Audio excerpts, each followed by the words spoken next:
नमस्कार दोस्तों। आज हम देखेंगे कि स्थानीय मान कैसे निकालते हैं। तो स्थानीय मान निकालने के लिए सर्वप्रथम हम यहाँ पर प्रश्न को पढ़ लेते हैं। प्रश्न लिखा गया है 8, 9, 4, 7, 8, 7 में 4 का स्थानीय मान निकालना है। तो सर्वप्रथम हम दी गई संख्या को एक बार दोबारा लिख लेते हैं। 8, 9, 4, 7, 8, 7। इसमें हमें 4 का स्थानीय मान निकालना है। तो हमें जिस संख्या का स्थानीय मान निकालना है तो उस संख्या के सर्वप्रथम हम स्थान को पहचानेंगे। स्थान का मतलब होता है कि वह संख्या इकाई के स्थान पर स्थित है, कि दहाई के स्थान में, कि सैकड़ा के स्थान पर, कि हजार के स्थान पर। तो यहाँ पर हम देखेंगे 4 जो है, इधर से हम संख्या को देखेंगे तो ये सर्वप्रथम इकाई होता है, ये दहाई होता है, ये सैकड़ा होता है, ये हजार होता है।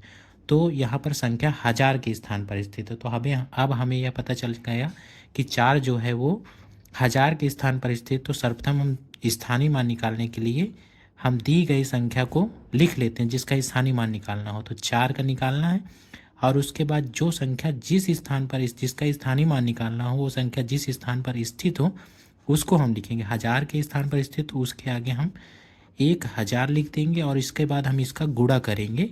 तो इसका जो गुणनफल आएगा वो इसका स्थानीय मान होगा। तो इसका इस 4 का स्थानीय मान हुआ 4000। अब एक और देख लेते हैं, जैसे हमें 9 का स्थानीय मान निकालना है। तो सर्वप्रथम हम देखेंगे 9 स्थित है इकाई, दहाई, सैकड़ा, हजार, 10,000 में। तो सर्वप्रथम हम जिसका स्थानीय मान निकालना हो उसको लिखेंगे और जो अंक जिस स्थान पर स्थित है उसको हम लिखेंगे। ये 10,000 में स्थित है तो 10,000 लिख दिया और उसके बाद इसका गुणा कर दिया। तो इसका जो गुणनफल आएगा वो 90,000 आएगा। तो इसका जो स्थानीय मान हुआ 90,000। अब एक और अंक को देख लेते हैं, जैसे कि 8 का निकालना है। तो सर्वप्रथम हम 8 को लिखेंगे और 8 किस स्थान पर स्थित है? इकाई, दहाई, सैकड़ा, हजार, 10,000, लाख में स्थित है। तो 8 का हम लाख से गुणा करवा देंगे।